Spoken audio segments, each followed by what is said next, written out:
Additional chief secretary Himachal सरकार प्रबोध सक्सेना मां चिंतपूर्णी के दरबार में हाजिरी लगाने पहुंचे। इस मौके पर चिंतपूर्णी मंदिर के पुजारी संदीप कालिया ने विधिवत रूप से वैदिक मंत्रों का उच्चारण कर एडिशनल चीफ का माता के दरबार में हाजिरी लगवाई। एडिशनल चीफ ने श्रद्धा भाव से माता रानी के दर्शन किए और मंदिर परिसर में बने हवन कुंड में आहुतियां डाली।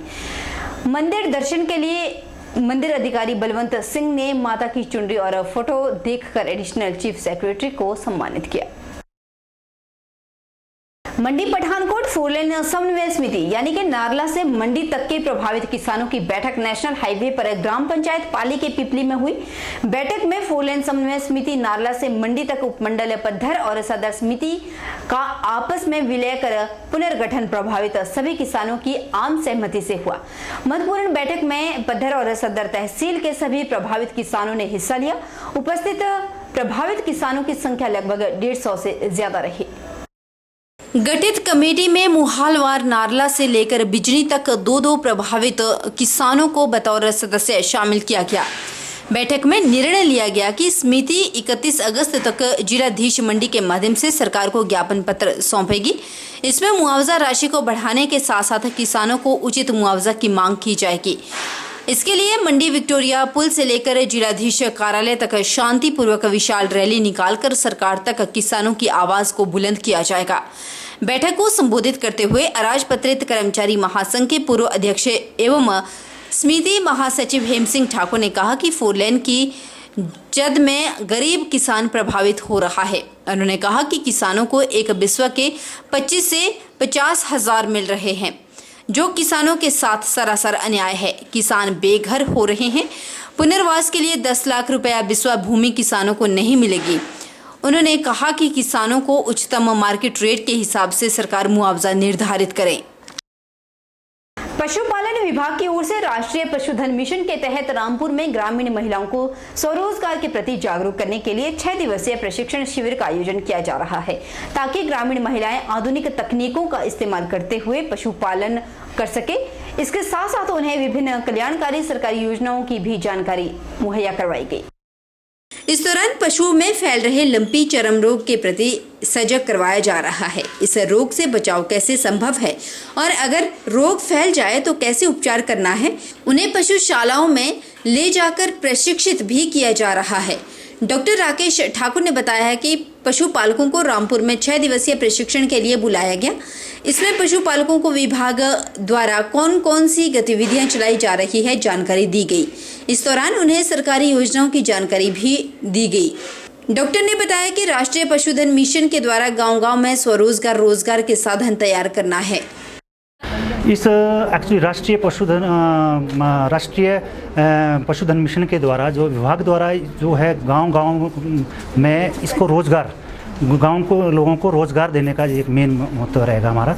और जो विभाग के द्वारा चलाई गई सारी गतिविधियों के बारे में एक तो लोगों को पता लगे और दूसरा इसमें कि इसका फ़ायदा कैसे लिया जाए। जो भी अगर कोई रोज़गार इसमें पशु धन से कोई कमाना चाहे, इसके बारे में वो क्या जो भी विभाग द्वारा जो भी इसमें उसको दिया जाएगा, सहयोग दिया जाएगा, उसके बारे में उसको ज्ञात करना है। राष्ट्रीय पशुधन मिशन इस प्रशिक्षण में जो हमें 6 दिन में बताया जाएगा और जो आज के दिन 24 तारीख से शुरू हुआ, जो हमें बताया गया साइंटिफिक तरीके से जो हमें सिखाया गया और उससे हमें बहुत फ़ायदा हुआ।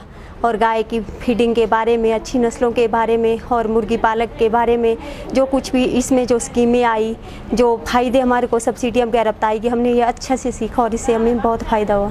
हिमाचल प्रदेश के वन व खेल मंत्री राकेश पठानिया ने खैर के सही दोहन में प्रदेश का आधा कर्जा पूरा किए जाने का दावा किया। वन मंत्री ने पूना में एक प्रेस कॉन्फ्रेंस के दौरान इस बात का दावा किया। उन्होंने खैर के मौजूदा दोहन पर नाराजगी के साथ साथ असंतुष्टि व्यक्त की। पठानिया ने मौजूदा परिवेश में 80 से 90 खैर के प्रदेश के बाहर जाने की बात कही और ऐसा किए जाने के पीछे खैर माफिया के हावी होने का दावा किया। उन्होंने इसका विस्तृत अध्ययन किए जाने का दावा किया और जल्द ही प्रदेश में नई खेल नीति को लागू किए जाने की भी बात कही। वन मंत्री ने नई खेल नीति के आने से घर के दोहन के लिए हिमाचल के ही लोगों को उत्पादन और विक्रय के लिए प्रोत्साहित किए जाने का आश्वासन भी दिया। करनाल से, पानीपत से, दिल्ली से, यहाँ से सारा खैर 90% जो खैर है यहाँ से बाहर जा रहा है। हमारे लोकल लोगों को क्या मिल रहा है? हमारे लोकल ब्रॉयलर्स हैं, लोकल हमारी पट्टियाँ हैं, लोकल हमारे जो लोग हैं जहाँ पे हमारे को एम्प्लॉयमेंट मिली है, उसके लिए तो परमिशन सारी 3 महीने की है, और जो बाहर से आ रहा है उसके लिए परमिशन 12 महीने की। अब हमारे जो लोकल पट्टी वाला, उसकी परमिशन हम बढ़ा के 9 महीने कर रहे हैं, ताकि लोकल हिमाचली हमारा जो है यूथ उसमें काम करे। एक पट्टी लगती थी, हम चाहेंगे 1000 पट्टी और लगे। यही खैर यहाँ पे हमारी एम्प्लॉयमेंट का सर्कुलेशन घूमे ना, ये इकॉनमी हमारे बीच में घूमे। अब वो बड़ा ठेकेदार आता है दिल्ली से, पानीपत से, करनाल से, परमिट लेगा, उसका आगे दलाल 6 टन का माल जाएगा 20 टन। कम से कम हमने अपने कांगड़ा जिले में देखा कि 200 करोड़ से ऊपर की तो चपत हमारे को GST में लग गई। इतना बुरी तरह से ये सिस्टम को इतना करप्शन का अड्डा था पूरा सिस्टम। कटान ही नहीं, केवल उसकी ढुआई, उसके आगे फिर उसकी फॉर्मेशन, उसके आगे उसका कत्था निकालना, ये सारा एक इतना बड़ा कॉम्प्लेक्स इशू है। अगर इसको हम लोग प्रॉपर्ली मैनेज कर लें तो हमारा आधा कर्जा जो है हिमाचल प्रदेश का ख्याल पूरा करता है। राजस्थान में एक बच्चे द्वारा मटके से पानी पीने के बाद अध्यापक द्वारा बुरी तरह से पीटने से मौत हो जाने के बाद अब हिमाचल प्रदेश में इंसाफ की मांग उठ रही है। ऊना के संतोषगढ़ में भीम आर्मी और दलित समाज से जुड़े युवा पीढ़ी ने एक कैंडल मार्च निकाला। उन्होंने कहा कि राजस्थान की कांग्रेस सरकार दलित विरोधी है, आज भी दलितों पर अत्याचार हो रहा है। उन्होंने कहा कि वहां की सरकार द्वारा कोई भी उचित मुआवजा नहीं दिया गया। भीम आर्मी ने बच्चे के परिजनों को 50 लाख रुपए देने का मुआवजा और परिवार के एक सदस्य को सरकारी नौकरी दिए जाने की मांग की है। साथ ही पूरी मांग अगर नहीं होती है तो भीम आर्मी द्वारा आंदोलन की चेतावनी भी दी गई। 50% दलितां दे अत्याचार हो रहा है और बच्चे नूं ऐदां मारिया गया। कहानी की सी 1917 ਦੇ ਵਿੱਚ ਵੀ ਬਾਬਾ ਸਾਹਿਬ BR ਅੰਬੇਡਕਰ ਜੀ ਨੇ ਮਟਕੇ ਦੇ ਪਾਣੀ ਪੀਤਾ, ਉਹਦੇ ਟੀਚਰ ਦਾ ਵੀ ਅਪਮਾਨ ਕੀਤਾ ਸੀਗਾ। ਉਹ 2022 ਆ ਗਿਆ, ਫੇਰ ਵੀ ਮਟਕੇ ਤੋਂ ਪਾਣੀ ਪੀਣ ਲੱਗਿਆ, ਉਹਨੂੰ ਵੀ ਬੇਰਹਿਮੀ ਨਾਲ ਮਾਰਿਆ। ਬੱਚਾ 9 ਸਾਲ ਦਾ ਬੜਾ ਉਹਨੂੰ ਮਾਰਿਆ ਗਿਆ।